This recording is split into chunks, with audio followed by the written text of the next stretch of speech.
Hi friends, இன்றைக்கி நம்ம evening ஸ்நாக்ஸாக காலிஃப்ளவர் பக்கோடா எப்படி பண்ணுறதுன்னு தான் பார்க்க போகிறோம்.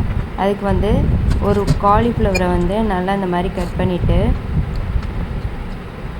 ஒரு 3 மினிட்ஸ் சுடு தண்ணியில் பாயில் பண்ணி வச்சுக்கோங்க. அதை எடுத்து நல்லா வாஷ் பண்ணிவிட்டு இப்படி தண்ணி இல்லாமல் எடுத்துக்கோங்க. எடுத்துகிட்டு 2 to 3 ஸ்பூன் சோள மாவு ஆட் பண்ணிக்கோங்க. அதுக்கப்புறம் 3 ஸ்பூன் கடலை மாவு ஆட் பண்ணிக்கோங்க.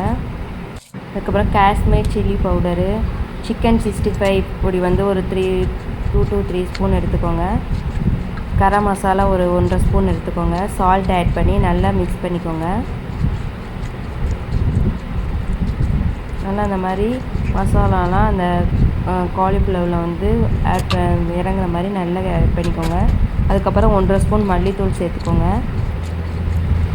எல்லாம் மசாலா நல்லா இறங்கணும்.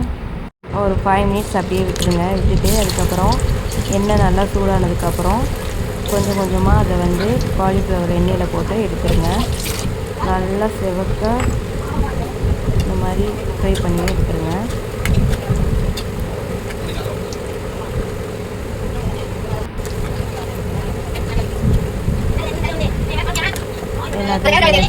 எல்லாத்தையும் எடுத்துட்டு ஒரு கொத்து கருவேப்பிலையை இந்த எண்ணெயில் போட்டு ஃப்ரை பண்ணி எடுத்துக்கோங்க. இது நம்ம எதுக்கு ஆட் பண்ணுறோன்னா நல்லா வாசனையாக சூப்பராக இருக்கும். இந்த மாதிரி மிக்ஸ் பண்ணி விட்டுருக்கோங்க. அவ்வளோதான், டேஸ்டான காலிஃப்ளவர் பக்கோடா ரெடி. இது நம்ம சாப்பாட்டுக்கும் எடுத்துக்கலாம், ஸ்நாக்ஸாகவும் எடுத்துக்கலாம். இப்போ நான் ஈவினிங் ஸ்நாக்ஸாக எடுத்துக்கிட்டேன். டீ